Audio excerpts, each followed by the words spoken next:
Did you know that the average Americans eat 7,000 animals in a lifetime? Approximately 5,000 fish, 2,500 chickens, 80 turkeys, 30 sheep, 27 pigs, and 11 cows. Where am I getting this number from? The Scientific American. I'll post the link down if you want to read that article. But yeah, okay, you like meat, we get it, eat it. But why do you have to have so much? It's kind of ridiculous. Never in the history of the world have so much animals being killed for meat. Yes. Namaste. Today our topic is plant-based diet or vegan or vegetarian diet in the scriptures. Not just in Vedic scriptures, but generally. I found there were some verses in the Bible, including Genesis 1:29, where God says, I've given you every plant yielding seed that is upon the face of the earth and every tree with seed, and you have them for food. Basically, I have given every green plant for food. This establishes a plant-based diet. And, there's some Christians that say, no, he was only talking about animals. No, animals don't have souls. There's another one, Daniel 1:18. Daniel asked for vegetables to eat and water for drink instead of the royal rations, which include meat. There are other ancient religions that ate rice and beans and corn or whatever was available.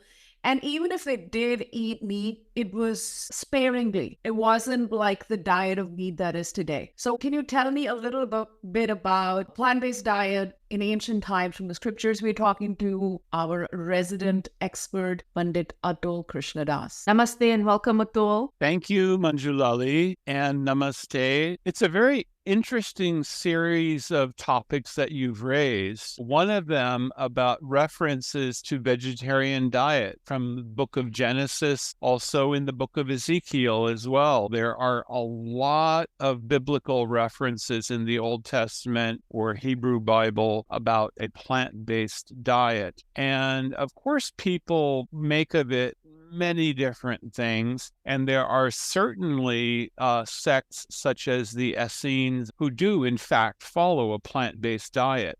I thought it was only the Adventists who did that. No, the Adventists are relatively recent. They got started in the 1800s. They do that mostly for health reasons. But the Essenes are a sect that go back thousands of years. There are ancient people who live in Israel called the Druze, and they also follow a plant-based diet. When we say ancient, we mean it's at least a couple of millennia old. Right. So even if they were eating meat, it was sparingly. Most of the diet in Arab countries, for instance, the local diet was local grain, things made with dates, beans and rice, and so on.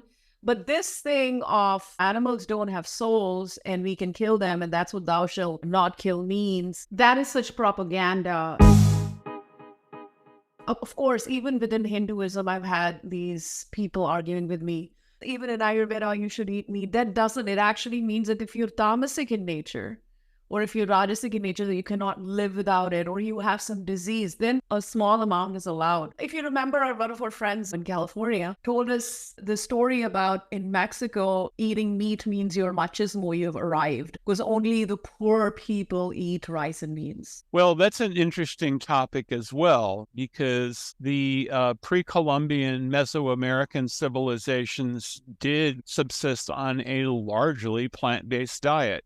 And that's why it's very interesting when we use the term plant-based, it's not necessarily something that's 100% vegetarian or vegan, but it means that most of their diet is made up of plant-based substances. So corn and beans certainly formed a large part of the Mesoamerican diet. There's no doubt. What to speak of that even the Native Americans, those who follow the shamanic traditions, even if they were to kill one animal, they used every part of it. And there was not all of this animal killing that happens now. And the way the cattle, pigs or chickens, they are grown as a factory, it is demonic. It's such inhumane, demonic treatment of the animals, and it brings such bad karma to the planet. Can we talk about the bad karma of treating animals badly and climate change? there are simple economics of raising animals for food as opposed to raising an equivalent amount of grain and vegetables and fruits and so forth. There was some calculation that I think it takes about the same amount of resources to grow 1 ton of beef as to grow 18 tons of grain. Well, that's scientific. Yeah. Yeah. So the economy supports sustaining a much larger population on a plant-based diet. It's kind of a no-brainer. It's this modern thing, as you say, factory farming to fill a desire to eat more meat because people like the taste. They like the taste of blood. They like the taste of the flesh of an animal. You can certainly say it's a lifestyle choice, but there is a karmic price to pay. Think of it this way. If I have to go out in my garden and pluck a squash, a bell pepper, a carrot, and I don't mind doing that, but if I had to go in my backyard and hold a goat and slit its throat and hear it scream. And when goats scream, they really do sound very human. And watch the blood and watch the life go out of its eyes just so that I could have a meal, I would probably eat less meat. But no, it's all done in a factory farm somewhere, mostly using illegal immigrant labor because they have a higher rate of on-the-job injuries and they don't have anyone to complain to, and they'll work for less. Nobody really wants to do it. It's a horrible job. And there's also a karmic price. Even if someone is just killing animals all day, it wears on the consciousness. It's said that karma is shared by the person who kills the animal, the person who transports the meat, the person who butchers the animal, the person who cooks, the person who serves. So even the person who stores it. And heard that collectively treating animals and animal killing and inhumane treatment of animals, there's a collective karma of climate change and less rain. Have you heard this? Absolutely, yes. There is individual karma and there's collective karma. When you are killing an animal for food, you are causing suffering. There is an old book in India called Hitopadesh that says that why should we eat meat to get a moment of pleasure? I am taking the life of another being away. What is the point of doing that? And it's meant to give us food for thought, no pun intended. It's meant to make us reflect. Why would I cause pain to another living being? We love our cats and dogs. We'll take them to the vet. We'll try to feed them the right diet and everything. I think there are laws against violence against cats or dogs or animals, not against cows, pigs, or chickens who are treated badly in farms. One form of life is more important than other.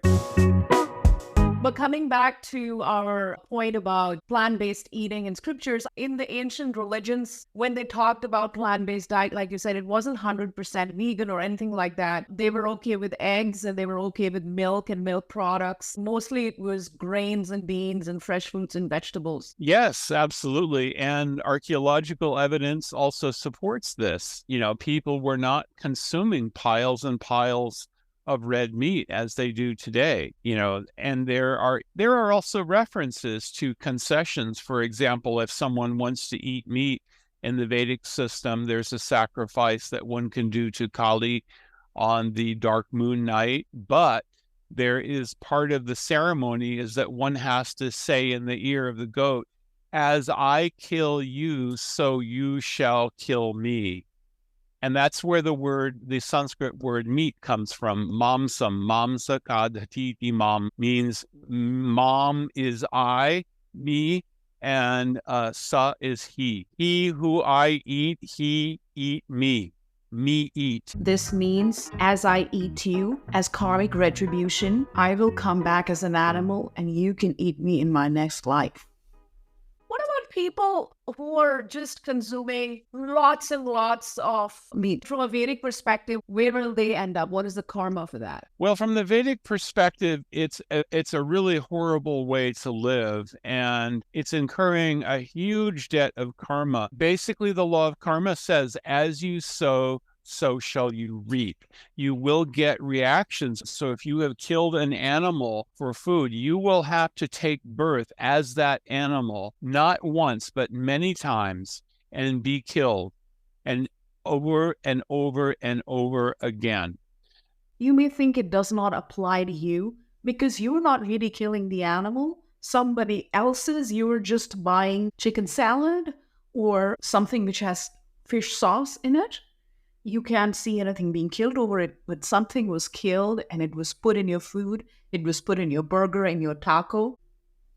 Remember, the person who kills an animal, person who stores it, the person who eats it, the person who transports it, or is in any way in cahoots with this, there is a karmic reaction for all of that. So even though you cannot see what's in your burger, on your taco, or your chicken salad, the bad karma is still there. It may affect you karmically in many ways, not just in this lifetime, but in another lifetime. So please eat a more plant-based diet. Yeah, absolutely. Most people have never seen an animal killed. Now, of course, there are people who'll say, yeah, I love that. I love to go kill animals and see them bleed, and I shoot them, and I love doing that. That's what I call sport. And some people are like that. They enjoy that. They enjoy giving death to others. And sometimes they'll do it just for sport, and sometimes they'll do it, and then they'll also have the carcass prepared and frozen so they can eat it as well. But many people will eat meat when they go in the supermarket and it's all nicely wrapped up and there's a cut. They don't have to hear the animal scream when it's killed. They don't see blood spurting. They think that's something that happens in horror films.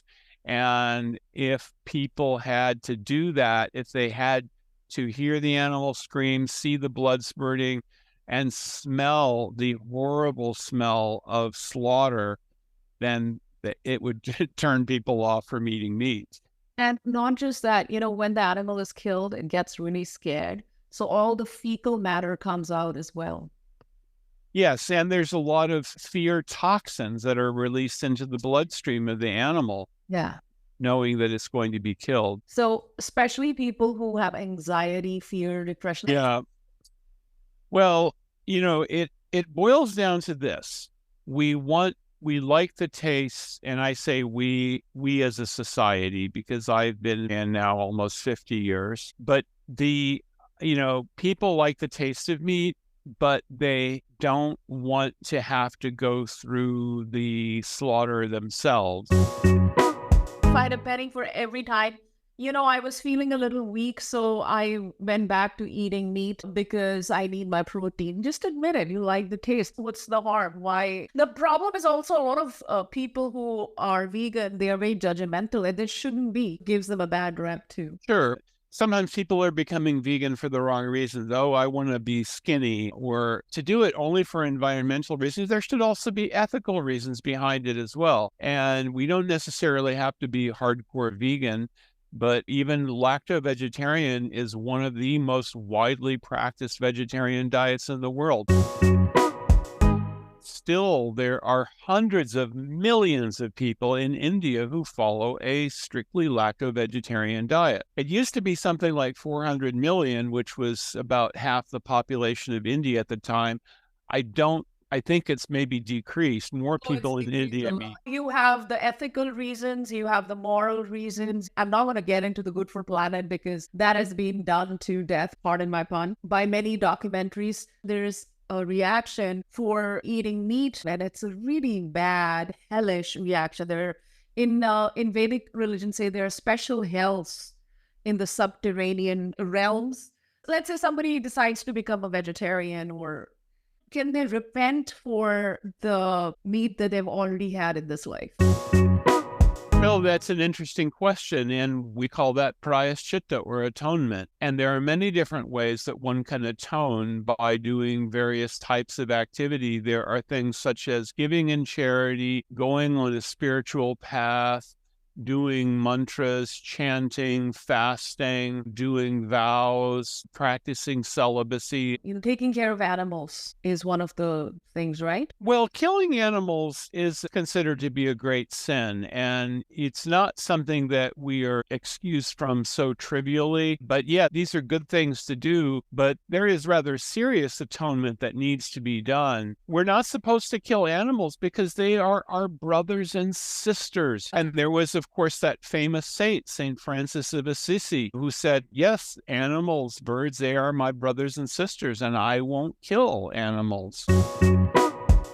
Yeah, and this whole thing about animals don't have soul because the Christian scriptures say so. And I don't know what scripture it is, because if something has soul, meaning that they're alive, can't you see they're alive? Well, the concept of soul and whether animals have souls, and without getting into a big religious argument, this was actually part of early Christian doctrine. And then there was a Council of Nicaea in 437 AD, which was convened and sponsored by Emperor Constantine, who wanted to convert his empire to Christianity, but just needed some concessions. Like, one of the pesky things was this idea that animals had souls. So that needed to come out of Christian. He was the emperor, so he could say, hey, look, let's just change the scriptures and take out that part about animals having souls. So these Essenes that you were talking about earlier on, I guess they have the older, non-tempered Bible or teachings with them. Well, the Essenes aren't even a Christian group. They are pre-Christianity. Right. Well, that sounds amazing. I hope anyone, at least one person who hears the podcast, considers eating a more plant-based diet. That was so interesting. It's always interesting to have you and talk to you. I learned something new every time. Thank you so much. Thank you. It's always a pleasure talking to you, Manjulali.